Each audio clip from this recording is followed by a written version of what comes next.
ದಿವ್ಯವಾಣಿ ದಿವ್ಯವಾಣಿ ದಿವ್ಯವಾಣಿ ದಿವ್ಯವಾಣಿ. ನಮಸ್ಕಾರ ವೀಕ್ಷಕರೇ, ದಿವ್ಯವಾಣಿ live channel ಪ್ರಸ್ತುತಪಡಿಸುತ್ತಿರುವ ವಿಶೇಷ ಆರೋಗ್ಯ ಸಂಚಿಕೆ ಆರೋಗ್ಯ ದರ್ಶನಕ್ಕೆ ತಮಗೆಲ್ಲರಿಗೂ ಹಾರ್ದಿಕ ಸ್ವಾಗತ. ಆತ್ಮೀಯರೇ, ಈ ಒಂದು ಸಂಚಿಕೆಯ ಮೂಲಕ ಆರೋಗ್ಯದ ಬಗ್ಗೆ ಮಾಹಿತಿಯನ್ನು ನೀಡುವ ಈ ಕಾರ್ಯಕ್ರಮದಲ್ಲಿ ತಾವು ಸಹಭಾಗಿಯಾಗಿದ್ದೀರಿ. ನಾನು ವಿನೋದ್ ಗಂಗೊಳ್ಳಿ. ಈ ವಿಶೇಷ ಕಾರ್ಯಕ್ರಮವನ್ನು ಅರ್ಪಿಸಲಿಕ್ಕೆ ನನಗೆ ತುಂಬ ಸಂತೋಷ ಹಾಗೂ ಅಭಿಮಾನವಾಗ್ತಾ ಇದೆ. ಈ ಕಾರ್ಯಕ್ರಮದ ವಿಶೇಷ ಸಂಪನ್ಮೂಲ ವ್ಯಕ್ತಿಗಳಾಗಿ ಇಂದು ನಮ್ಮ ಜೊತೆಯಲ್ಲಿ ಈ ನಮ್ಮ ದಿವ್ಯವಾಣಿ ಲೈವ್ ಸ್ಟುಡಿಯೋದಲ್ಲಿ ಉಪಸ್ಥಿತರಿದ್ದಾರೆ ನಿಮ್ಮೆಲ್ಲರ ಚಿರಪರಿಚಿತರಾಗಿರುವಂತಹ ವಂದನೀಯ sister doctor Prema Miskith BS ಇವರು. ಈಗಾಗಲೇ ಕೆಲವು ಕಾರ್ಯಕ್ರಮಗಳ ಮೂಲಕ ತಮಗೆ ಅವರು ಪರಿಚಿತರಾಗಿದ್ದಾರೆ ಹಾಗೂ ಇಂದು ಈ ಆರೋಗ್ಯ ದರ್ಶಿನಿ ಕಾರ್ಯಕ್ರಮವನ್ನು ತಮ್ಮ ಜೊತೆಯಲ್ಲಿ ಹಂಚಿಕೊಳ್ಳಲು ನಮ್ಮೊಂದಿಗೆ ಇಲ್ಲಿರುವಂಥದ್ದು ನಮಗೆ ನಿಜವಾಗಿ ಸಂತೋಷದ ವಿಚಾರ. ವಂದನೀಯ ಸಿಸ್ಟರ್ ಡಾಕ್ಟರ್ ಪ್ರೇಮಾ ಮಿಸ್ಕಿತ್ ರವರು ಹೋಮಿಯೋ ವೈದ್ಯ ವಿಜ್ಞಾನದಲ್ಲಿ ಪರಿಣಿತರಾಗಿದ್ದುಕೊಂಡು ವೈದ್ಯಕೀಯ ಸೇವೆಯನ್ನು ನೀಡಿದ್ದಾರೆ ಹಾಗೂ ತಮ್ಮ ಅನುಭವವನ್ನು ನಮ್ಮ ಜೊತೆಯಲ್ಲಿ ಹಂಚಿಕೊಳ್ಳಲು ಇಂದು ನಮ್ಮೊಂದಿಗಿದ್ದಾರೆ. ಅದಕ್ಕಾಗಿ ನಿಮ್ಮೆಲ್ಲರ ಪರವಾಗಿ ವಂದನೀಯ ಸಿಸ್ಟರ್ ಡಾಕ್ಟರ್ ಪ್ರೇಮಾ ಮಿಸ್ಕಿತ್ ಅವರನ್ನು ಹಾರ್ದಿಕವಾಗಿ ನಾವು ಸ್ವಾಗತಿಸುತ್ತೇವೆ. ಸಿಸ್ಟರ್, ಈ ವಿಶೇಷವಾಗಿರುವಂತಹ ಆರೋಗ್ಯ ದರ್ಶಿನಿ ಕಾರ್ಯಕ್ರಮಕ್ಕೆ ನಮ್ಮೆಲ್ಲರ ಪರವಾಗಿ ತಮಗೆ ಹಾರ್ದಿಕ ಸ್ವಾಗತ. ತುಂಬ ಧನ್ಯವಾದಗಳು. ಆರೋಗ್ಯ ದರ್ಶಿನಿಯ ಎಲ್ಲ ವೀಕ್ಷಕರಿಗೆ ನನ್ನ ನಮಸ್ಕಾರಗಳು. ಡಾಕ್ಟರ್, ಈಗಾಗಲೇ 1ನೇ ಸಂಚಿಕೆ ಹಲವಾರು ಜನರು ಅದನ್ನು ಶ್ಲಾಘಿಸಿದ್ದಾರೆ. ಈಗ 2ನೇ ಸಂಚಿಕೆಯನ್ನು ಕೂಡ ನಾವು ಲೋಕಾರ್ಪಣೆ ಮಾಡ್ತಾ ಇದ್ದೇವೆ. 2ನೇ ಸಂಚಿಕೆ ಲೋಕಾರ್ಪಣೆ ಮಾಡಬೇಕಾದ್ರೆ ಅದರ ವಿಷಯ ಏನು ಎನ್ನುವಂಥ ಕುತೂಹಲ ಈಗಾಗಲೇ ನಮ್ಮ ವೀಕ್ಷಕರು ತಿಳಿದುಕೊಂಡಿದ್ದಾರೆ. ಆದರೂ ಔಪಚಾರಿಕವಾಗಿ ನಾನು ಹೇಳ್ತಾ ಇದ್ದೇನೆ, ಇಂದಿನ ಸಂಚಿಕೆಯಲ್ಲಿ ನಾವು ಜಾಂಡಿಸ್ ಅಥವಾ ಕಾಮಾಲೆ ರೋಗ ಅಥವಾ ಅದನ್ನು ನಾವು ಹಳದಿ ರೋಗ ಅಂತ ಹೇಳ್ಕೊಂಡು ಕೂಡ ಕರಿತೇವೆ, ಅದರ ಬಗ್ಗೆ ಹೆಚ್ಚಿನ ಮಾಹಿತಿಯನ್ನು ಕೊಡುವಂಥ ಈ ಒಂದು ಕಾರ್ಯಕ್ರಮವನ್ನು ನಾವೀಗ ಬಿತ್ತರ ಮಾಡ್ತಾ ಇದ್ದೇವೆ. ಸಿಸ್ಟರ್, ಈಗಾಗ ನಾನು ಹೇಳಿದ ಪ್ರಕಾರದಲ್ಲಿ ಈ ಕಾಮಾಲೆ ರೋಗ ಜಾಂಡಿಸ್ ಅಂದರೆ ಏನು? ಸಾಮಾನ್ಯವಾಗಿ ನಾವು ಕಾಮಾಲೆ ರೋಗ ಅಂತ ಹೇಳ್ತೇವೆ ಅಥವಾ ಜಾಂಡಿಸ್ ಒಂದು ರೋಗ ಅಂತ ಹೇಳ್ತೇವೆ. ಆದರೆ ಜಾಂಡಿಸ್ ಎಂಬುದು ಒಂದು ರೋಗ ಅಲ್ಲ, ಇದು ಕೇವಲ ರೋಗದ ಒಂದು ಲಕ್ಷಣ ಮಾತ್ರ. ಹಾಗಾಗಿ ಜಾಂಡಿಸ್ ಎಂದರೆ ನಮ್ಮ ದೇಹದಲ್ಲಿ ಬಿಲಿರೂಬಿನ್ ಅಂಶ ಜಾಸ್ತಿಯಾಗಿ ದೇಹದ ಚರ್ಮದ ಬಣ್ಣ ಹಳದಿ ಬಣ್ಣಕ್ಕೆ ತಿರುಗುವುದಕ್ಕೆ ಜಾಂಡಿಸ್ ಅಂತ ನಾವು ಹೇಳಬಹುದು. ಹಾಗಾದರೆ ತಾವು ಹೇಳುವ ಪ್ರಕಾರದಲ್ಲಿ ಇದೊಂದು ರೋಗವಲ್ಲ, ಇದೊಂದು ರೋಗದ ಒಂದು ನಮ್ಮ ದೇಹದಲ್ಲಿ ಉಂಟಾಗುವ ಒಂದು ಲಕ್ಷಣ ಅಂತ ತಾವು ಹೇಳಿದಿರಿ. ಈಗ ಅದಕ್ಕೆ ಕಾರಣ ಈ ಬಿಲಿರೂಬಿನ್ ಅಂತ ತಾವು ಹೇಳಿದಿರಿ. ಈ ಬಿಲಿರೂಬಿನ್ ಅಂತ ಹೇಳಿದರೆ ಏನು, ಅದು ಎಲ್ಲಿ ಉತ್ಪತ್ತಿ ಆಗ್ತಾ ಇದೆ? ಈ ಬಿಲಿರೂಬಿನ್ ಅಂದರೆ ನಮ್ಮ ದೇಹದಲ್ಲಿ ಉತ್ಪತ್ತಿಯಾಗುವ ಒಂದು ತ್ಯಾಜ್ಯ ವಸ್ತು. ನಮ್ಮ ದೇಹದಲ್ಲಿ ರಕ್ತದಲ್ಲಿ ಕೆಂಪು ರಕ್ತ ಕಣಗಳಿವೆ ಮತ್ತು ಈ ಕೆಂಪು ರಕ್ತ ಕಣದಲ್ಲಿ ಹಿಮೋಗ್ಲೋಬಿನ್ ಎಂಬ ಅಂಶ ಇದೆ. ಈ ಕೆಂಪು ರಕ್ತ ಕಣಗಳ ಲೈಫ್ ಸ್ಪ್ಯಾನ್ ಅಂತ ಹೇಳ್ತೇವೆ, ಅದು 120 ದಿನಗಳು. ಈ 120 ದಿನಗಳ ನಂತರ ಈ ಕೆಂಪು ರಕ್ತ ಕಣಗಳು ವಿಭಜನೆಗೊಂಡು ನಾಶವಾಗ್ತವೆ. ಇದು ವಿಭಜನೆಗೊಳ್ಳುವಾಗ ಅಲ್ಲಿ ಬಿಲಿರೂಬಿನ್ ಮತ್ತು ಬಿಲಿವಾರ್ಡಿನ್ ಎಂಬ 2 ವಸ್ತುಗಳು ಉತ್ಪತ್ತಿಯಾಗುತ್ತವೆ. ಈ ಬಿಲಿರೂಬಿನ್ ಅದರ ಬಣ್ಣವು ಸ್ವಲ್ಪ ಹಳದಿ ಕಿತ್ತಳೆ ಬಣ್ಣದ ದ್ರವ್ಯ ಆಗಿದೆ. ಇದು ಲಿವರಲ್ಲಿ ಉತ್ಪತ್ತಿಯಾಗಿ ಲಿವರಿಂದ ಕೆಳಗೆ ಸಣ್ಣ ಕರುಳಿಗೆ ಬರುವಾಗ ಅಲ್ಲಿ ಸಣ್ಣ ಕರುಳಲ್ಲಿ ಅದು ಹೀರಲ್ಪಡುತ್ತದೆ. ಇದಕ್ಕಾಗಿ ನಮ್ಮ ಮಲ ವಿಸರ್ಜನೆಗೆ ಒಂದು ಹಳದಿ ಬಣ್ಣ ಇರುತ್ತದೆ. ಹಾಗೆ ಕೆಲವು ಅಂಶ ಇದರದ್ದು ಕಿಡ್ನಿಗೆ ಹೋಗಿ ಅದರಲ್ಲಿ ಹೀರಿಕೊಳ್ಳಲ್ಪಡುತ್ತದೆ. ಆದ್ದರಿಂದ ಯೂರಿನ್ಗೆ ಸ್ವಲ್ಪ ಹಳದಿ ಕಲರ್, ಸ್ಟ್ರಾ ಕಲರ್ ಅಂತ ಹೇಳ್ತೇವೆ, ಆ ಕಲರ್ ಯೂರಿನ್ ಪಾಸ್ ಆಗಿ ಹೋಗುತ್ತದೆ. ಹೀಗೆ ಬಿಲಿರೂಬಿನ್ ಎಂಬುದು ಒಂದು ದೇಹದ ತ್ಯಾಜ್ಯ ವಸ್ತು ಆಗಿದೆ. ಸೊ ತಾವೀಗ ಬಿಲಿರೂಬಿನ್ ಬಗ್ಗೆ ಒಂದು ವಿಶೇಷ ರೀತಿಯ ಮಾಹಿತಿಯನ್ನು ತಾವು ನೀಡಿದ್ರಿ. ಇದು ನಮ್ಮ ದೇಹದಲ್ಲಿ ಉತ್ಪತ್ತಿ ಆಗ್ತದೆ. ಆದರೆ ಈ ದೇಹದಲ್ಲಿ ಉತ್ಪತ್ತಿ ಆಗಿರುವಂಥ ಬಿಲಿರೂಬಿನ್ ಎಷ್ಟು ಪ್ರಮಾಣದಲ್ಲಿ ಇದ್ದರೆ ಇದರಿಂದ ನಮಗೇನು ಪ್ರಾಬ್ಲಮ್ ಇರೋದಿಲ್ಲ? ಈ ಬಿಲಿರೂಬಿನ್ ಪ್ರಮಾಣವು ಒಂದು 0.2ರಿಂದ 1 mg/dL ಅಂತ ಇರಬೇಕು. ಈ ಬಿಲಿರೂಬಿನಲ್ಲಿ 2 ಇದೆ, ಡೈರೆಕ್ಟ್ ಬಿಲಿರೂಬಿನ್ ಮತ್ತು ಇಂಡೈರೆಕ್ಟ್ ಬಿಲಿರೂಬಿನ್ ಅಂತ. ಈ 2 ಬಿಲಿರೂಬಿನ ಟುಗೆದರ್ ಟೋಟಲ್ ಬಿಲಿರೂಬಿನ್ ಅದು 0.2ರಿಂದ 1 ತನಕ ಇರ್ತದೆ. ನಂತರ ಡೈರೆಕ್ಟಲ್ಲಿ 0.1ರಿಂದ 0.3 ತನಕ ಇರ್ಬೋದು. ನಂತರ ಈ ಇಂಡೈರೆಕ್ಟ್ ಬಿಲಿರೂಬಿನ್ 0.2ರಿಂದ 0.8 ಒಳಗಡೆ ಇರಬೇಕಾಗ್ತದೆ. ಮತ್ತು ಹುಟ್ಟುವ ಮಕ್ಕಳಲ್ಲಿ, ಹೊಸತಾಗಿ ಹುಟ್ಟುವ ಮಕ್ಕಳಲ್ಲಿ ಇದರ ಪ್ರಮಾಣ ಸ್ವಲ್ಪ ಜಾಸ್ತಿ ಆಗಿರ್ತದೆ. ಅದು 10ರಿಂದ 12 ಮಿಲಿಗ್ರಾಮ್ ಪರ್ ಡೆಸಿಲೀಟರ್ ಇರ್ತದೆ. ನಂತರ ಮಗು ಬೆಳೆಯುವಾಗ 1 ವಾರದೊಳಗೆ ಇದು 10ರಿಂದ ಕಮ್ಮಿ ಆಗುತ್ತದೆ.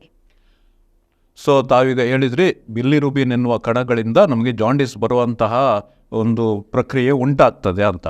ಸರಿ, ಈಗ ಒಬ್ಬ ವ್ಯಕ್ತಿಯಲ್ಲಿ ಜಾಂಡಿಸ್ ಲಕ್ಷಣಗಳು ಕಂಡು ಬರಬೇಕಾದ್ರೆ ಯಾವೆಲ್ಲ ಕಾರಣಗಳಿಂದ ಆ ವ್ಯಕ್ತಿಯಲ್ಲಿ ಒಂದು ಜಾಂಡಿಸ್ನ ಒಂದು ಕಾಮಾಲೆಯ ಲಕ್ಷಣಗಳು ಕಂಡು ಬರುತ್ತವೆ? ಜಾಂಡಿಸ್ ಬರಲು ಹಲವಾರು ಕಾರಣಗಳಿವೆ. ಪ್ರತ್ಯೇಕವಾಗಿ ಲಿವರಿನ ಇನ್ವಾಲ್ವ್ಮೆಂಟ್ ಇರುವುದರಿಂದ ಈ ಜಾಂಡಿಸ್ ಬರುವುದು. ಅದಕ್ಕಾಗಿ ಈ ಜಾಂಡಿಸ್ ಅನ್ನು 3 ವಿಧಗಳಾಗಿ ನಾವು ಪರಿಗಣಿಸಬಹುದು. ಅದಂದರೆ ಪ್ರೀ ಹಿಪ್ಯಾಟಿಕ್, ಹಿಪ್ಯಾಟಿಕ್ ಮತ್ತು ಪೋಸ್ಟ್ ಹಿಪ್ಯಾಟಿಕ್ ಜಾಂಡಿಸ್ ಅಂತ. ಅಂದರೆ ಲಿವರ್ಗಿಂತ ಮುಂಚೆ ಬರುವ ಕಾರಣಗಳು, ನಂತರ ಲಿವರಲ್ಲಿ ಬರುವ ಕಾರಣಗಳು, ಲಿವರ್ ನಂತರ ಬರುವ ಕಾರಣಗಳು ಅಂತ. ಹೀಗೆ 3 ಥರದ ಜಾಂಡಿಸ್ಗಳು ಕಾಣಸಿಗಬಹುದು. ಈಗ ಪ್ರೀ ಹಿಪ್ಯಾಟಿಕ್ ಅಂದರೆ ಲಿವರ್ ಪೂರ್ವದ ಮುಂಚಿತ ಕಾರಣಗಳು ಯಾವುದೆಂದರೆ, ನಾವು ಹೇಳಿದೆವು ಇದು ಕೆಂಪು ರಕ್ತ ಕಣಗಳು ವಿಭಜನೆಗೊಳ್ಳಿ ಅದರಿಂದ ಬಿಲಿರುಬಿನ್ ಉತ್ಪತ್ತಿ ಆಗ್ತದೆ ಅಂತ. ಹಾಗಾಗಿ ನಮ್ಮ ಅಸ್ಥಿಮಜ್ಜೆಯಲ್ಲಿ ಈ ರಕ್ತ ಕಣಗಳು ಉತ್ಪತ್ತಿಯಾಗುವಾಗ ಅಲ್ಲಿ ಏನಾದರೂ ತೊಂದರೆ ಕಾಣಸಿಕ್ಕಿ ಅಲ್ಲಿಯೇ ಈ ನಮ್ಮ ಕೆಂಪು ರಕ್ತ ಕಣಗಳು ವಿಭಜನೆಗೊಂಡರೆ ಅದರಿಂದ ಬರುವ ಜಾಂಡಿಸ್ ಅಂತ ಹೇಳಬಹುದು. ಕೆಲವು ಎಕ್ಸಾಂಪಲ್ ಕೊಡುವುದಾದರೆ ಇದಕ್ಕೆ ಸಿಕಲ್ ಸೆಲ್ ಅನಿಮಿಯಾ ಇರ್ತದೆ, ಮತ್ತು ಥ್ಯಾಲಿಸಿಮಿಯಾ ಅಂತ ಇರ್ತದೆ. ನಂತರ ಎರಡನೇದಾಗಿ ನಮ್ಮ ಮಲೇರಿಯಾ ರೋಗದಿಂದ ಸಹ ಈ ಥರದ ಜಾಂಡಿಸ್ ಬರಬಹುದು. ನಂತರ ವಿಟಮಿನ್ B12 ಕೊರತೆಯಿಂದ ಈ ಥರದ ಜಾಂಡಿಸ್ ಬರಬಹುದು, ಅಥವಾ ಹಾವಿನ ಕಡಿತದಿಂದಲೂ ಸಹ ನಮಗೆ ಜಾಂಡಿಸ್ ಬರಬಹುದು. ಇದೆಲ್ಲ ಪ್ರೀ ಹಿಪ್ಯಾಟಿಕ್ ಕಾರಣಗಳು. ನಂತರ ಎರಡನೆಯ ವಿಧವು ಹಿಪ್ಯಾಟಿಕ್ ಜಾಂಡಿಸ್ ಅಂತ, ಅಂದರೆ ಲಿವರಲ್ಲಿ ಕಾಣಸಿಗುವ ಕಾರಣಗಳು. ಈಗ ಲಿವರಲ್ಲಿ ಯಾವ ಎಲ್ಲ ಕಾರಣಗಳು ಕಾಣಸಿಗುತ್ತವೆ ಅಂದರೆ ಅದು ಹೆಪಟೈಟಿಸ್ ಅಂತ ಹೇಳ್ತೇವೆ, ಲಿವರಿನ ರೋಗದಿಂದ. ಈಗ ಈ ಹೆಪಟೈಟಿಸ್ ಅಲ್ಲಿ ಅನೇಕ ವಿಧಗಳಿವೆ. ನಮಗೆ ಗೊತ್ತಿರೋ ಪ್ರಕಾರ hepatitis A, B, C, D ಅಂತ ಇರುತ್ತದೆ. ಇದರಲ್ಲಿ ಪುನಃ ಹೆಪಟೈಟಿಸ್ A ಮತ್ತು ಹೆಪಟೈಟಿಸ್ E ಇದು ನಮ್ಮ ಆಹಾರದಿಂದ ಅಥವಾ ನೀರಿನಿಂದ ಬರುವ ಕಾರಣಗಳಿಂದ ಕಾಣಸಿಗುತ್ತದೆ. ಮತ್ತು ಹೆಪಟೈಟಿಸ್ B, C ಮತ್ತು D ವೈರಲ್ ಇನ್ಫೆಕ್ಷನಿಂದ, ವೈರಸ್ ಅಥವಾ ಬ್ಯಾಕ್ಟೀರಿಯಾ ಇರ್ಬೋದು, ಇದರಿಂದ ಸಿಗುತ್ತವೆ. ನಂತರ ಬೇರೆ ಯಾವ ಕಾರಣಗಳೆಂದರೆ ಲೈಂಗಿಕ ತೊಂದರೆಗಳಿದ್ದರೆ ಅದರಿಂದ ಇದು ಹೆಪಟೈಟಿಸ್ ಅಥವಾ ಜಾಂಡಿಸ್ ಬರ್ಬೋದು, ಅಥವಾ ತಾಯಿಯಿಂದ ಮಗುವಿಗೆ ಅದು ಹಾದಿಕೊಂಡು ಬರ್ಬೋದು, ಅಥವಾ ಕೆಲವರು ಡ್ರಗ್ಸ್ ಸೇವನೆಯಿಂದ ಸಿರಿಂಜನ್ನು ಎಕ್ಸ್ಚೇಂಜ್ ಮಾಡುವುದರಿಂದ ಸಹ ಇದು ಒಬ್ಬರಿಂದ ಒಬ್ಬರಿಗೆ ಬರಬಹುದು ಈ ಹೆಪಟೈಟಿಸ್. ಆದ್ದರಿಂದ ಜಾಂಡಿಸ್ ಸಹ ಬರಬಹುದು. ಇದು ನಮ್ಮ ಎರಡನೆಯ ವಿಧದಲ್ಲಿ ಇರ್ತದೆ. ನಂತರ ಇನ್ನೊಂದು ಹೆಪಟೈಟಿಸ್ ಅಂದರೆ ಆಲ್ಕೋಹಾಲಿಕ್ ಲಿವರ್ ಡಿಸೀಸ್ ಅಂತ ಹೇಳ್ತೇವೆ. ಬೇರೆ ಕಾರಣಗಳು ಎಂದರೆ ಲಿವರಲ್ಲಿ ಏನಾದರೂ ಗೆಡ್ಡೆ ಇದ್ದರೆ ಅಥವಾ ಕ್ಯಾನ್ಸರಿಂದ ಸಹ ಈ ಜಾಂಡಿಸ್ ಬರಬಹುದು. ನಂತರ ನಮ್ಮ ದೇಹದಲ್ಲಿ ಕೆಲವು ಆಟೋ ಇಮ್ಯೂನ್ ರೋಗಗಳು ಬರುತ್ತವೆ ಅಥವಾ ಆನುವಂಶಿಕ ರೋಗಗಳು ಬರುತ್ತವೆ. ಕೆಲವು ಎಕ್ಸಾಂಪಲ್ಸ್ ಕೊಡುವುದಾದರೆ ವಿಲ್ಸನ್ಸ್ ಡಿಸೀಸ್ ಅಂತ ಉಂಟು, ಅಥವಾ ಡ್ಯುಬಿನ್ ಜಾನ್ಸನ್ ಸಿಂಡ್ರೋಮ್ ಅಂತ ಉಂಟು. ಹೀಗೆ ಕೆಲವು ರೋಗಗಳಿಂದ ಈ ಜಾಂಡಿಸ್ ಬರುವ ಸಂಭವವಿದೆ. ನಂತರ ಮೂರನೇ ವಿಧದ್ದು ಹೇಳಿದ್ದು ನಾವು ಪೋಸ್ಟ್ ಹಿಪ್ಯಾಟಿಕ್, ಅಂದರೆ ಲಿವರಿನ ನಂತರ ಬರುವ ತೊಂದರೆಗಳು. ಅಂದರೆ ನಮ್ಮ ಲಿವರಿಂದ ಇದು ಪಿತ್ತರಸನಾಳದಿಂದ ಹೊರಗೆ ಬರುತ್ತದೆ. ಒಂದು ವೇಳೆ ಈ ಪಿತ್ತರಸನಾಳದಲ್ಲಿ ಏನಾದರೂ ತೊಂದರೆ ಇದ್ದರೆ, ಅದು ರೂಪುಗೊಳ್ಳುವಾಗ ಇರುವ ಕೆಲವು ತೊಂದರೆಗಳು, ಅಥವಾ ಅದರಲ್ಲಿ ಏನಾದರೂ ಗೆಡ್ಡೆ ಇದ್ದರೆ, ಅಥವಾ ಸ್ಟೋನ್ಸ್ ಇದ್ದರೆ, ಕಲ್ಲು ಫಾರ್ಮ್ ಆದರೆ, ಅಥವಾ ಲಿವರಿನ ಹತ್ತಿರದಲ್ಲಿ ಮೇದೋಜೀರಕ ಗ್ರಂಥಿ ಇದೆ, ಅದರ ಕ್ಯಾನ್ಸರಿಂದ ಸಹ ಈ ಮೂರನೇ ವಿಧದ ಜಾಂಡಿಸ್ ಬರಲು ಸಾಧ್ಯವಿದೆ. ಈಗಾಗಲೇ ತಾವು ಹೇಳಿದರೆ ವಿವಿಧ ರೀತಿಗಳನ್ನು ತಾವು ನಮ್ಮ ವೀಕ್ಷಕರೊಂದಿಗೆ ಹಂಚಿಕೊಂಡಿದ್ರಿ. ಈಗ ಬಿಲಿರುಬಿನ್ ಪ್ರಮಾಣ ನಮ್ಮ ದೇಹದಲ್ಲಿ ಜಾಸ್ತಿ ಆದರೆ ಇಂಥದ್ದೆಲ್ಲ ಅಸಮತೋಲನ ಉಂಟಾಗ್ತದೆ ಮತ್ತು ಜಾಂಡಿಸ್ ಬರುತ್ತೆ ಅಂತ ಹೇಳ್ಕೊಂಡು ತಾವು ಹೇಳಿದ್ರಿ. ಈಗ ಜಾಂಡಿಸ್ ಬರುವಾಗ ಬಿಲಿರುಬಿನ್ ಪ್ರಮಾಣದಲ್ಲಿ ಜಾಸ್ತಿಯಾಗಿ ಜಾಂಡಿಸ್ ಬರಬೇಕಾದ ಸಂದರ್ಭದಲ್ಲಿ ಬೇರೆ ಯಾವ ರೀತಿಯ ತೊಂದರೆಗಳು, ಲಕ್ಷಣಗಳು ಕೂಡ ಕಾಣಲಿಕ್ಕೆ ಸಾಧ್ಯತೆ ಉಂಟು? ಹೌದು, ಇದು ಜಾಂಡಿಸ್ನ ಜೊತೆಗೆ ನಮ್ಮ ದೇಹದಲ್ಲಿ ಮೈಕೈ ಸುಸ್ತಾಗೋದು, ಅಥವಾ ಹೊಟ್ಟೆ ನೋವಾಗಿರುವುದು, ವಾಂತಿ, ವಾಕರಿಕೆ ಬರುವುದು, ಮತ್ತು ಕೆಲವು ಸಲ ಚರ್ಮದ ತುರಿಕೆ ಇರಬಹುದು, ಮತ್ತು ಕೆಲವು ಸಲ ಜಾಸ್ತಿ ಇದ್ದಲ್ಲಿ ಬೇರೆ ಥರದ ಕೆಲವು ಲಕ್ಷಣಗಳು ಸಹ ಕಾಣಸಿಗಬಹುದು. ಇದರ ಜೊತೆಗೆ ನಮ್ಮ ದೇಹದ ಬಣ್ಣ ಹಳದಿ ಬಣ್ಣಕ್ಕೆ ತಿರುಗುವುದು, ಮೂತ್ರದ ಬಣ್ಣ ಮತ್ತು ನಮ್ಮ ಕಣ್ಣಿನ ಬಿಳಿ ಭಾಗವು ಹಳದಿ ಬಣ್ಣಕ್ಕೆ ತಿರುಗುವುದು ಅಥವಾ ಉಗುರು ಸಹ ಹಳದಿ ಬಣ್ಣಕ್ಕೆ ತಿರುಗಬಹುದು. ಸೊ ಈಗಾಗಲೇ ತಾವು ಹಲವಾರು ರೀತಿಯ ಲಕ್ಷಣಗಳನ್ನು ತಾವು ನಮ್ಮ ವೀಕ್ಷಕರ ಜೊತೆಯಲ್ಲಿ ಹಂಚಿಕೊಂಡಿದ್ದೀರಿ. ಈಗ ಒಬ್ಬ ವ್ಯಕ್ತಿಯಲ್ಲಿ ಒಂದು ಜಾಂಡಿಸ್ ಇದೆ ಅಂತ ಯಾವ ಪ್ರಕಾರದಲ್ಲಿ ಅದನ್ನು ಕಂಡು ಹಿಡಿಯಲಿಕ್ಕಾಗ್ತದೆ, ಯಾವ ಟೆಸ್ಟ್ಗಳ ಮೂಲಕ ಅದನ್ನು ಪ್ರಮಾಣೀಕರಿಸಲಿಕ್ಕೆ ಸಾಧ್ಯತೆ ಇದೆ? ನಮ್ಮ ದೇಹದ ಬಣ್ಣ ಹಳದಿ ಬಣ್ಣಕ್ಕೆ ತಿರುಗುವಾಗ ನಮಗೆ ಜಾಂಡಿಸ್ ಬಂದಿದೆ ಅಂತ ನಾವು ಅರ್ಥ ಮಾಡಿಕೊಳ್ಬಹುದು. ಆದರೆ ಅದೇ ಫೈನಲ್ ಅಲ್ಲ. ಇದಕ್ಕಾಗಿ ನಾವು ಕೆಲವು ಬ್ಲಡ್ ಟೆಸ್ಟನ್ನು ಮಾಡಬೇಕಾಗ್ತದೆ. ಮೊದಲನೇದಾಗಿ ಒಂದು ಕಂಪ್ಲೀಟ್ CBC ಅಂತ ಹೇಳ್ತೇವೆ, ಅದನ್ನು ಮಾಡಬೇಕಾಗ್ತದೆ. ಎರಡನೆಯದಾಗಿ ಲಿವರ್ ಫಂಕ್ಷನ್ ಟೆಸ್ಟ್ ಅಂತ ಇದೆ. ಇದರಲ್ಲಿ ಲಿವರಲ್ಲಿ ಏನೆಲ್ಲ ಹೆಚ್ಚು ಕಮ್ಮಿ ಆಗಿದೆ ಅಂತ ನಮಗೆ ತಿಳಿದುಕೊಳ್ಳಬಹುದು. ಮತ್ತು ಮೂರನೆಯದಾಗಿ ಒಂದು ವೇಳೆ ಕಲ್ಲು ಅಥವಾ ಗೆಡ್ಡೆ ಇದ್ದರೆ ಅದಕ್ಕೆ ಒಂದು ಸ್ಕ್ಯಾನ್ ಮಾಡಬೇಕಾಗ್ತದೆ, ಅಲ್ಟ್ರಾಸೋನೋಗ್ರಫಿ ಮಾಡಬೇಕಾಗ್ತದೆ. ಮತ್ತು ಕೆಲವು ಸಲ ಇದನ್ನೆಲ್ಲ ಮಾಡಿಯೂ ನಮಗೆ ಯಾವ ಕಾರಣದಿಂದ ಜಾಂಡಿಸ್ ಬಂದಿದೆ ಅಂತ ತಿಳಿಯುವುದಿಲ್ಲ. ಆ ಸಮಯದಲ್ಲಿ ಡಾಕ್ಟರ್ ಒಂದು CT ಸ್ಕ್ಯಾನ ಅಥವಾ MRI ಸಜೆಸ್ಟ್ ಮಾಡಬಹುದು. ಸೊ ಈಗಾಗಲೇ ನಾವು ಮಾತಾಡಿರುವಂಥ ಎಲ್ಲ ವಿಷಯಗಳು, ಸಂವಾದ ಮಾಡಿರುವಂಥ ವಿಷಯಗಳು ಈಗಾಗಲೇ ಪ್ರಬುದ್ಧಾವಸ್ಥೆಗೆ ತಲುಪಿರುವಂತಹ ಅಥವಾ ಜನಿಸಿದ ನಂತರದಲ್ಲಿರುವಂತಹ ವ್ಯಕ್ತಿಯಲ್ಲಿ ಕಂಡುಬರುವಂಥ ಲಕ್ಷಣಗಳ ಬಗ್ಗೆ ತಾವು ವಿವರಿಸಿ ಹೇಳಿದ್ರಿ. ಕೆಲವೊಮ್ಮೆ ಡಾಕ್ಟರ್ ನಮಗೆ ಹೀಗೆ ಹೇಳ್ತಾರೆ, ಹುಟ್ಟಿದ ಮಗುವಿಗೆ ಕೂಡ ಅದು ಜಾಂಡಿಸ್ ಬರುತ್ತೆ ಅಂತ ಹೇಳಿದ್ರೆ ತಾಯಿಯ ಹೊಟ್ಟೆಯಲ್ಲಿ ಇರಬೇಕಾದ್ರೆ ಅದು ಇರುತ್ತಾ? ಯಾವ ಕಾರಣದಿಂದ ಇರುತ್ತೆ? ಹೌದು, ಜನಿಸುವ ಮಕ್ಕಳಿಗೆ ಸಹ ಜಾಂಡಿಸ್ ಇರ್ತದೆ. ಇದಕ್ಕೆ ನಾವು ಇನ್ಫೆಂಟೈಲ್ ಜಾಂಡಿಸ್ ಅಂತ ಹೇಳ್ತೇವೆ. ಇದು ಸಾಮಾನ್ಯವಾಗಿ ಮಕ್ಕಳಲ್ಲಿ ಕಂಡುಬರುತ್ತದೆ. ಒಂದು 9 ತಿಂಗಳ ನಂತರ ಹುಟ್ಟುವ ಮಕ್ಕಳಲ್ಲಿ ಒಂದು 100ರಲ್ಲಿ 60 ಮಕ್ಕಳಲ್ಲಿ ಈ ಥರದ ಜಾಂಡಿಸ್ ಇರಬಹುದು. ಅಥವಾ 9 ತಿಂಗಳ ಮುಂಚೆ ಹುಟ್ಟುವ ಮಕ್ಕಳಲ್ಲಿ ಒಂದು 100ರಲ್ಲಿ 80 ಮಕ್ಕಳಿಗೆ ಈ ಥರದ ಜಾಂಡಿಸ್ ಇರಬಹುದು. ಮತ್ತು ಇದಕ್ಕೆ ನಾವು ಫಿಸಿಯೋಲಾಜಿಕ್ ಜಾಂಡಿಸ್ ಅಂತ ಹೇಳ್ತೇವೆ. ಯಾಕೆಂದರೆ ಹುಟ್ಟಿದ ಒಂದು 48 ಗಂಟೆ ಒಳಗೆ ಇದು ಶುರುವಾಗಿ ನಂತರ ಸ್ವಲ್ಪ ಜಾಸ್ತಿಯಾಗಿ ನಂತರ ಇನ್ನೊಂದು ವಾರ ಅಥವಾ ತಿಂಗಳು ಕಳೆದ ನಂತರ ಅದು ಕಡಿಮೆ ಆಗ್ತದೆ. ನಂತರ ಇದು ಯಾಕೆ ಬರ್ತದೆ ಅಂದರೆ, ಒಂದು ಹುಟ್ಟಿದ ಮಗುವಿನಲ್ಲಿ ಲಿವರ್ ಚೆನ್ನಾಗಿ ಬೆಳೆಯುವುದಿರುವುದಿಲ್ಲ, ಅದು ಬೆಳವಣಿಗೆ ಆಗ್ತಾ ಇರ್ತದೆ. ಆದ್ದರಿಂದ ಈ ಬಿಲಿರೂಬಿನ್ ಚೆನ್ನಾಗಿ ಅದು ದೇಹದಿಂದ ಹೊರಗೆ ಹೋಗುವುದಿಲ್ಲ. ಅದಕ್ಕಾಗಿ ಅದು ರಕ್ತದಲ್ಲಿ ಇರುವ ಕಾರಣ ಈ ದೇಹ ಹಳದಿ ಬಣ್ಣಕ್ಕೆ ತಿರುಗಿ ಜಾಂಡಿಸ್ ಬರಬಹುದು. ಆದರೆ ಇದರ ಏನು ಗಾಬರಿ ಪಡುವ ಅಗತ್ಯವಿಲ್ಲ. ಯಾಕೆಂದರೆ ಸ್ವಲ್ಪ ದಿನದ ಅಥವಾ ತಿಂಗಳ ನಂತರ ಇದು ಸರಿಯಾಗುವ ಸಾಧ್ಯತೆ ಇದೆ. ಸೊ ತಾವು ಈಗಾಗಲೇ ಲಕ್ಷಣಗಳನ್ನು ವಿವರಿಸಿದ್ರಿ. ಈಗ ಅದೇ ರೀತಿಯಲ್ಲಿ ಶಿಶುಗಳಲ್ಲಿ ಕೂಡ ಯಾವ ರೀತಿಯಲ್ಲಿ ಹುಟ್ಟಿದ ಮಗುವಿನಲ್ಲಿ ಕೂಡ ಜಾಂಡಿಸ್ ಬರುತ್ತೆ, ಅದಕ್ಕೆ ಕಾರಣಗಳನ್ನು ಕೂಡ ತಾವು ವಿವರಿಸಿದ್ರಿ. ಈಗ ಸಿಸ್ಟರ್, ನಾನು ಕೇಳ್ತಾ ಇರುವಂಥದ್ದು, ಈ ಜಾಂಡಿಸನ್ನು ತಡೆಗಟ್ಟಲಿಕ್ಕೆ ಯಾವುದಾದ್ರೂ ಸುಲಭವಾಗಿರುವಂಥ ಮಾರ್ಗೋಪಾಯಗಳು ಇವೆಯಾ? ಸುಲಭವಾದ ಮಾರ್ಗೋಪಾಯಗಳು ಕೆಲವು ಇವೆ. ಆದರೆ ನಾವು ಜಾಂಡಿಸ್ ಬರುವಾಗ ಯಾವ ಕಾರಣದಿಂದ ಈ ಜಾಂಡಿಸ್ ಬಂದಿದೆ ಅಂತ ಮೊದಲನೇದಾಗಿ ತಿಳಿದುಕೊಳ್ಳಬೇಕು. ಅದಕ್ಕಾಗಿ ಕೆಲವು ಟೆಸ್ಟ್ಗಳನ್ನು ಮಾಡಲೇಬೇಕಾಗ್ತದೆ. ಅಂದರೆ ಹೆಪಟೈಟಿಸಿಂದ ಜಾಂಡಿಸ್ ಬಂದರೆ ಕೆಲವು ಹೆಪಟೈಟಿಸ್ಗೆ B ಹೆಪಟೈಟಿಸ್ಗೆ ಲಸಿಕೆ ಇದೆ. ನಂತರ ಆಲ್ಕೋಹಾಲಿಂದ ಹೆಪಟೈಟಿಸ್ ಬಂದರೆ ಅದಕ್ಕೆ ಕೆಲವು ಟ್ರೀಟ್ಮೆಂಟ್ ಇದೆ. ನಂತರ ಆಲ್ಕೋಹಾಲನ್ನು ಕಮ್ಮಿ ಮಾಡಬೇಕಾಗ್ತದೆ, ಕುಡಿಯುವುದನ್ನು ನಿಲ್ಲಿಸಬೇಕಾಗ್ತದೆ. ಈ ಥರದ ಹೀಗೆ ಕಾರಣಗಳನ್ನು ನೋಡಿ ನಾವು ಔಷಧಿಗಳನ್ನು ತೆಗೆದುಕೊಳ್ಬೇಕಾಗ್ತದೆ. ನಂತರ ಈ ಟ್ರೀಟ್ಮೆಂಟನ್ನು ಬಿಟ್ಟು ನಾವು ನಮ್ಮ ಕೈಯಿಂದ ಆಗುವ ಜನರಲ್ ಮ್ಯಾನೇಜ್ಮೆಂಟನ್ನು ಮಾಡಬೇಕಾಗ್ತದೆ. ಅದೇಂದರೆ ನಮ್ಮ ಲೈಫ್ ಸ್ಟೈಲಲ್ಲಿ ಏನು ವೇರಿಯೇಷನ್ ಮಾಡಬೇಕಂತ. ಮೊದಲನೇದಾಗಿ ನಾವು ಕುಡಿಯುವ ನೀರು ಚೆನ್ನಾಗಿ ಕುದಿಸಿ ಆರಿಸಿದ ನೀರನ್ನು ನಾವು ಕುಡಿಯಬೇಕಾಗ್ತದೆ. ನಂತರ ಎರಡನೆಯದಾಗಿ ನಮ್ಮ ಆಹಾರ ಪದ್ಧತಿಯಲ್ಲಿ ಎಂಥ ಆಹಾರವನ್ನು ನಾವು ಇನ್ಕ್ಲೂಡ್ ಮಾಡಬೇಕು, ಎಂಥದನ್ನು ನಾವು ಎಕ್ಸ್ಕ್ಲೂಡ್ ಮಾಡಬೇಕು ಅಂತ.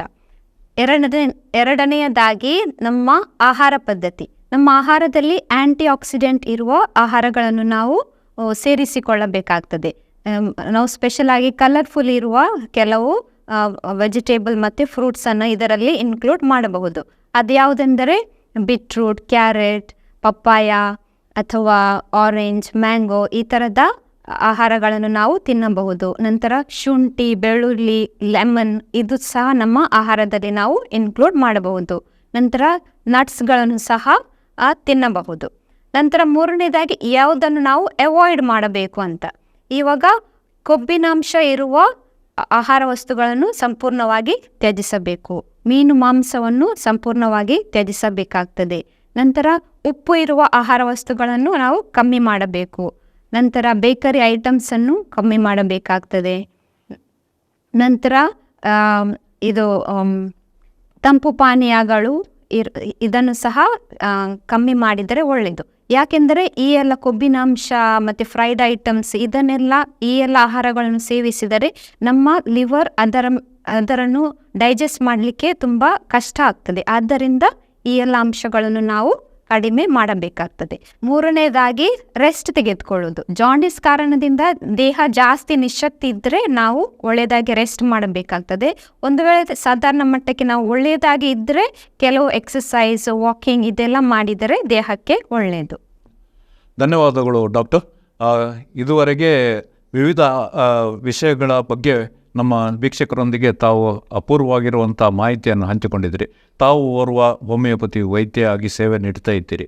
ತಮ್ಮ ಹೋಮಿಯೋ ವೈದ್ಯ ವಿಜ್ಞಾನದಲ್ಲಿ ಈ ಒಂದು ಡಿಸಾರ್ಡರ್ ನಾವು ಏನು ಹೇಳ್ತೇವೆ ಕಾಮಾಲೆ ಅಥವಾ ಜಾಂಡಿಸ್ಗೆ ಯಾವ ರೀತಿಯ ಚಿಕಿತ್ಸೆ ಲಭ್ಯವಿದೆ? ಹೋಮಿಯೋಪತಿಯಲ್ಲಿ ಸಹ ಒಳ್ಳೆಯ ಚಿಕಿತ್ಸೆ ಲಭ್ಯವಿದೆ. ಆದರೆ ನಾವು ಜಾಂಡಿಸ್ ಯಾವ ಕಾರಣಕ್ಕೆ ಬಂದಿದೆ ಅಂತ ಮೊದಲು ನೋಡಿಕೊಳ್ಳಬೇಕಾಗ್ತದೆ. ಹಾಗೆಯೇ ಈ ವ್ಯಕ್ತಿಯಲ್ಲಿ ಯಾವ ಎಲ್ಲ ಲಕ್ಷಣಗಳು ಇವೆ, ನಂತರ ವ್ಯಕ್ತಿಗತ ಚರಿತ್ರೆ ನಮಗೆ ತಿಳಿದಿರಬೇಕು. ಹಾಗಾಗಿ ಡಾಕ್ಟರ್ ಎಲ್ಲ ಈ ಲಕ್ಷಣಗಳನ್ನು ನೋಡಿ, ನಂತರ ಯಾವ ಕಾರಣದಿಂದ ಜಾಂಡಿಸ್ ಬಂದಿದೆ, ನಂತರ ಕೆಲವು ವ್ಯಕ್ತಿಗತ ಚರಿತ್ರೆಯನ್ನು ನೋಡಿ ಕೆಲವು ಔಷಧಿಗಳನ್ನು ಕೊಡಬಹುದು. ಕೆಲವು ಔಷಧಿಗಳನ್ನು ಹೇಳ್ಬೋದಂದರೆ ಚೆಲಿಡೋನಿಯಂ, ಕಾರ್ಡಸ್ ಮೆರೈನಸ್ ಈ ಥರದ ಕೆಲವು ಔಷಧಿಗಳು ಈ ಜಾಂಡಿಸ್ಸಿಗೆ ಒಳ್ಳೆಯದಾಗಿ ಕೆಲಸ ಮಾಡುತ್ತವೆ. ಧನ್ಯವಾದಗಳು ಡಾಕ್ಟರ್. ಯಾಕಂತ ಹೇಳಿದ್ರೆ ಇದರ ಬಗ್ಗೆ ಒಂದು ವಿಶೇಷವಾಗಿರುವ ನನಗೂ ಕೂಡ ಇದರ ಬಗ್ಗೆ ಜಾಸ್ತಿ ಗೊತ್ತಿರಲಿಲ್ಲ. ಆದರೂ ತಾವು ತಮ್ಮ ಅನುಭವದಿಂದ ನಮ್ಮ ವೀಕ್ಷಕರೊಂದಿಗೆ ಜಾಂಡಿಸ್ ಅಥವಾ ಕಾಮಾಲೆ ರೋಗದ ಬಗ್ಗೆ, ಅದು ರೋಗ ಅಲ್ಲ ಅದು ಡಿಸಾರ್ಡರ್ ಅಂತ ತಾವು ಹೇಳಿದ್ರಿ. ಕಾಮಾಲೆಯ ಬಗ್ಗೆ ಅಥವಾ ಜಾಂಡಿಸ್ನ ಬಗ್ಗೆ ವಿಶೇಷವಾಗಿರುವಂಥ ಒಂದು ಸಂವಾದದಲ್ಲಿ ತಾವು ಸಹಭಾಗಿಯಾಗಿದ್ದೀರಿ. ಅದಕ್ಕಾಗಿ ನಮ್ಮೆಲ್ಲ ವೀಕ್ಷಕರ ಪರವಾಗಿ ತಮಗೆ ನಾವು ಧನ್ಯವಾದಗಳನ್ನು ಅರ್ಪಿಸ್ತೇವೆ. ಅದೇ ರೀತಿಯಲ್ಲಿ ತಮ್ಮ ವೈದ್ಯಕೀಯ ಸೇವೆ ನಿರಂತರವಾಗಿ ಮುಂದುವರಿಯಲಿ ಹಾಗೂ ಸಮಾಜಕ್ಕೆ ತುಂಬ ಒಳಿತಾಗಲಿ ಅಂತ ನಮ್ಮೆಲ್ಲರ ಪರವಾಗಿ ಶುಭಾರೈಸ್ತೇವೆ. Thank you. ಧನ್ಯವಾದಗಳು. ನಿಮಗೆ ಸಹ ತುಂಬ ಹೃದಯದ ಧನ್ಯವಾದಗಳು.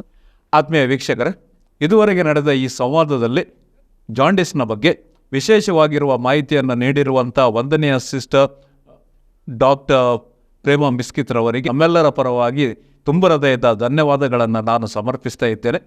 ಈ ಸಂಚಿಕೆಯ ಬಗ್ಗೆ ತಮ್ಮ ಅಭಿಪ್ರಾಯಗಳನ್ನು ಖಂಡಿತವಾಗಿ ಕಾಮೆಂಟ್ ಬಾಕ್ಸ್ಗಳಲ್ಲಿ ಹಾಕಿ ಹಾಗೂ ಅದೇ ರೀತಿಯಲ್ಲಿ ಈ ಸಂಚಿಕೆಯನ್ನು ಇತರರೊಂದಿಗೆ ತಾವು ಶೇರ್ ಮಾಡಿಕೊಳ್ಳಬೇಕಾಗಿ ಕೇಳಿಕೊಳ್ತೇನೆ. ಇದುವರೆಗೆ ತಮ್ಮ ಅಮೂಲ್ಯ ವೇಳೆಯನ್ನು ಈ ಒಂದು ಕಾರ್ಯಕ್ರಮವನ್ನು ವೀಕ್ಷಣೆಯಲ್ಲಿ ತೊಡಗಿಸಿಕೊಂಡಿರುವುದಕ್ಕೆ ತಮಗೆಲ್ಲರಿಗೂ ನಾನು ವಿನೋದ್ ಗಂಗೊಳ್ಳಿ ತುಂಬ ಹೃದಯದಿಂದ ಹೇಳುತ್ತೇನೆ. ಧನ್ಯವಾದಗಳು. Thank you very much.